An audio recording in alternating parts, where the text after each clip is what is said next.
Queridos irmãos e irmãs, nós estamos celebrando o 30º domingo do tempo comum. Já estamos bem próximos de encerrarmos mais um ano litúrgico.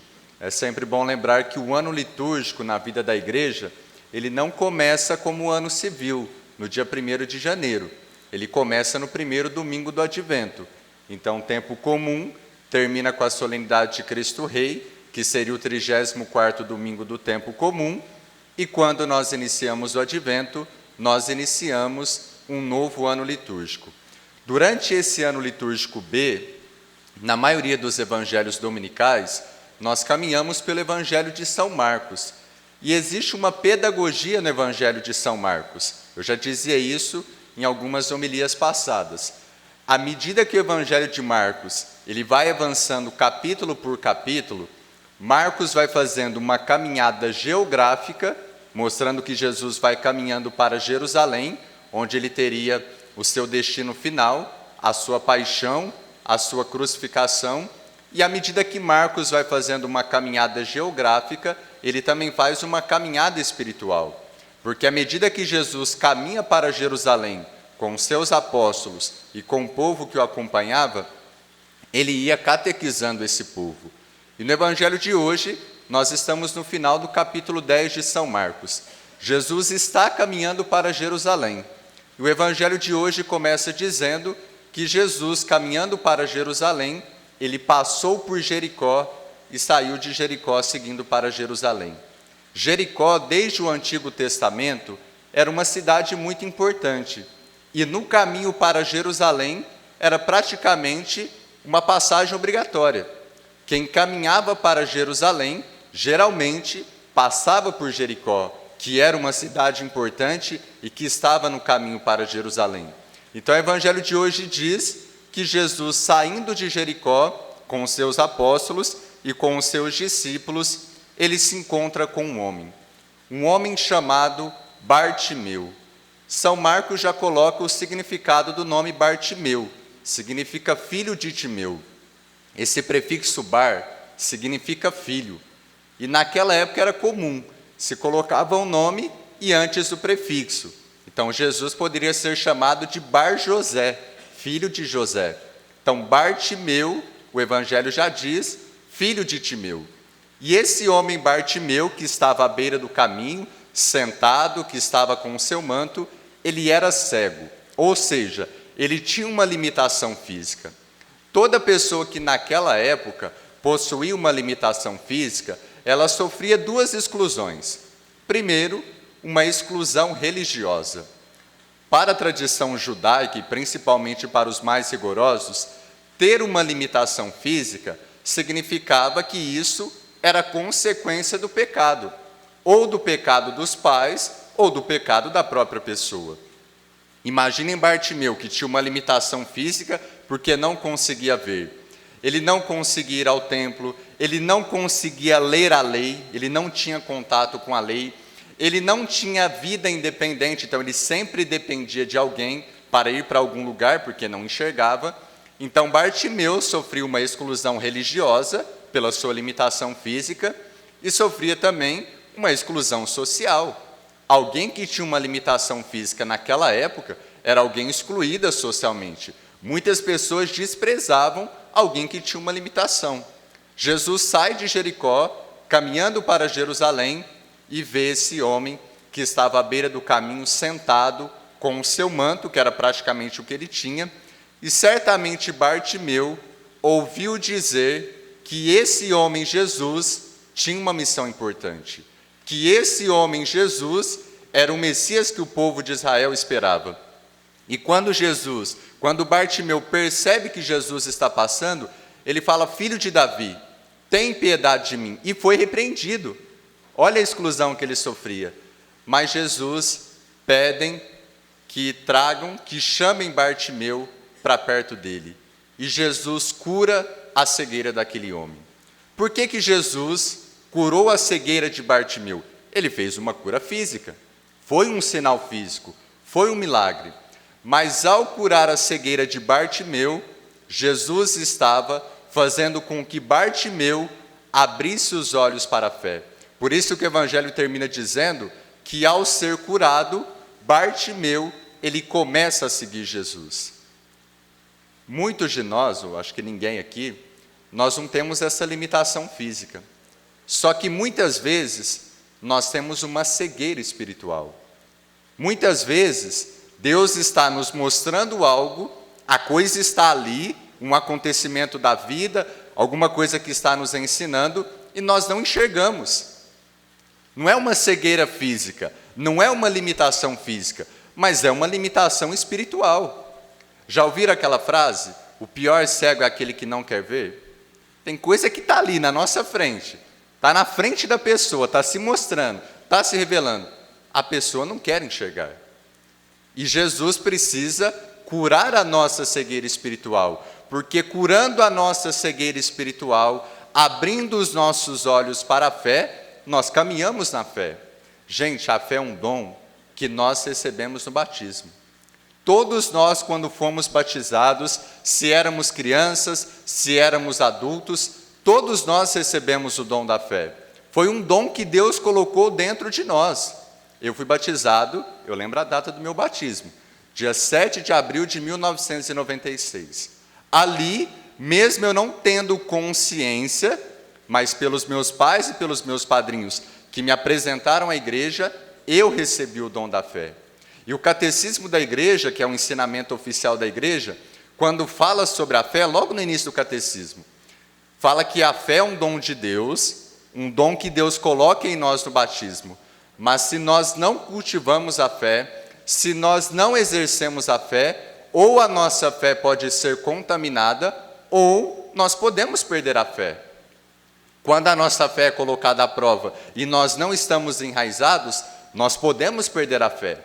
Quando a nossa fé não é cultivada, não é exercida, quando nós não praticamos a nossa fé, ela pode ser contaminada aos poucos. Ainda mais no mundo de hoje, que existem diversas pregações, diversas pessoas falando, que nós nos colocamos diante de tantos desafios, ou nós podemos ter a nossa fé contaminada, ou nós podemos perder o dom da fé.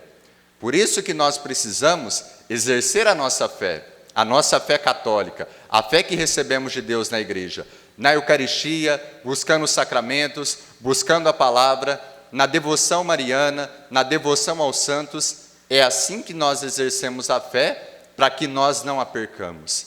Então Jesus, ele precisa curar a nossa cegueira espiritual, ele precisa abrir os nossos olhos para exercermos a nossa fé. Eu gostaria de chamar a atenção para a segunda leitura de hoje, que é da carta aos Hebreus. A carta aos Hebreus, ela trabalha em boa parte dos seus capítulos sobre o sacerdócio de Cristo. O autor da carta, que não se sabe exatamente quem é, fala que Cristo é o sumo e eterno sacerdote. Ele é o sacerdote perfeito.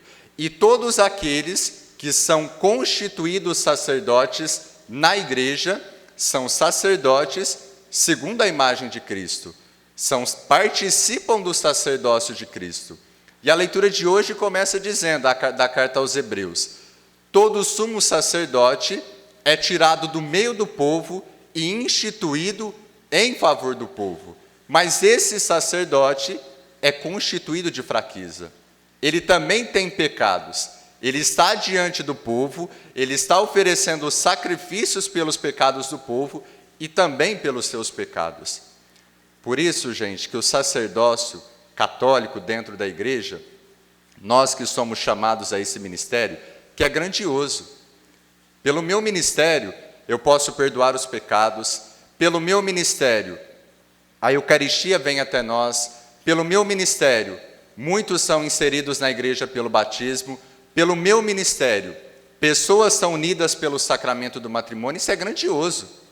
Ninguém é digno de receber o sacerdócio. Ninguém. A leitura também diz, a não ser aquele que foi chamado por Deus. Só que nós, gente, nós somos seres humanos. Nós não somos super-heróis. Os padres não são perfeitos. Os padres têm uma história, os padres têm uma família, os padres também têm feridas, os padres não têm poderes ilimitados por si mesmos. Nós somos limitados. E nós, na igreja, precisamos entender isso. Tem um documento da igreja que fala sobre o sacerdócio, que fala que Deus, ao chamar um homem ao sacerdócio, ele não anula a personalidade da pessoa. O Padre Rafael tem uma personalidade, o Padre Omar tem uma, o Padre Márcio tem outra, o Padre Rogério tem outra, o Padre André tem outra. Todos nós somos chamados, mas somos limitados. E nós, padres, também precisamos entender isso. Saber os nossos limites. Tem dia que o padre vai estar estressado, tem dia que o padre vai estar cansado, tem dia que o padre vai estar mais feliz, tem dia que o padre vai estar mais quieto. Gente, isso faz parte. Nem todo dia a gente está bem. Todos os dias vocês estão bem, assim? Todo dia está mil maravilhas? Não. O padre também, tem dias que o padre não está bem. Né? As pessoas falam assim, nossa, padre não trabalha, padre não faz trabalho braçal. Mas é aqui, ó, a cabeça. É maravilhoso, mas você escuta, você tenta aconselhar, você tenta falar. É trabalhoso, gente. É trabalhoso. Por isso que nós precisamos rezar pelos padres. Por isso que nós precisamos rezar para que Deus nos ajude. E nós, padres que somos limitados, precisamos entender isso. O padre precisa dos seus momentos, o padre precisa estar em contato com a família, o padre precisa, às vezes, respirar um pouco, o padre precisa cuidar da saúde, importantíssimo, o padre precisa de férias. Por isso que o direito canônico fala que o padre tem direito, anualmente, a 30 dias de férias. Eu falei, Padre Omar, esses dias, quantos dias de férias o senhor tirou esse ano? Nenhum. Eu tirei 5 dias. Está errado. Nós somos limitados. Eu não sou São João Maria Vianney, não sou São Pio de Pedro, eu sou o Padre Rafael. Nós somos limitados. Os padres também precisam de um tempo que ele dê uma respirada. Férias é férias. Não é retiro do clero, não é peregrinação, não é um dia que vai aqui ou ali, mesmo que distrai a cabeça. Férias é férias. É desligar a cabeça, continuar rezando, claro, pessoalmente, né? Não é deixar a oração, mas se desligar um pouco e deixar que Deus reponha as nossas energias, as nossas forças, para exercermos o nosso ministério. Outro dia eu estava lembrando, quando eu estudei filosofia, eu me lembro que acho que no 3º ano, eu estudei que tem um filósofo, né? Tinha um filósofo, né? O Heidegger, né? Ele tinha um costume, ele tinha uma casa na floresta, que ele chamava de cabana. E aí, de tempos em tempos, ele se isolava nessa cabana, ficava estudando, ficava escrevendo seus livros, né? E eu pensava, eu tinha 20 anos, eu falava, gente, mas esse homem não estava muito certo, né? Olha que ele era do século XX. Por que esse homem se retira, fica lá meses, né, nessa cabana, nessa casa dele, né? Acho que ele não bate muito bem, né, ficar isolado assim. Hoje eu entendo por que ele fazia isso. Esse mundo doido que a gente vive, nessa correria, né, esse frenesi. Então, tem momentos que todos nós, precisamos nos recolher um pouco mais, precisamos do silêncio, precisamos repor as nossas forças, pedir que Deus nos ajude para nós continuarmos o nosso ministério. E os padres também, para nós exercermos bem o nosso ministério, nós também precisamos disso. Vocês viram que essa semana, isso é público e precisa ser público, que teve um padre que deixou o ministério. Gente, isso faz parte. Não foi o primeiro, não vai ser o último. Rezemos por ele. Padre, o senhor sabe de alguma coisa que aconteceu? Eu vou responder igual Sócrates. Só sei que nada sei. Rezemos por ele. Rezemos pela vida dele, agradeçamos pelo tempo que ele serviu à igreja e por essa nova fase que não é fácil, que tem que se recompor, tem que recomeçar. Então rezemos pelos padres, rezemos por aqueles que passam por essa situação e agradeçamos a Deus, dentro da igreja, nos conceder esse ministério. Somos limitados, somos pecadores, mas pelo nosso ministério, a Eucaristia vem até nós, a pregação da palavra, o perdão dos pecados, o sacramento do batismo, do matrimônio, ou seja, Deus continua a sua obra de salvação no mundo, dentro da igreja, por meio dos ministros ordenados. Então vamos agradecer a Deus por essa Eucaristia, por essa palavra que Ele nos concede, pelo corpo e o sangue do Seu Filho, e rezemos, claro, de modo especial, pelos sacerdotes que foram instituídos dentro da igreja.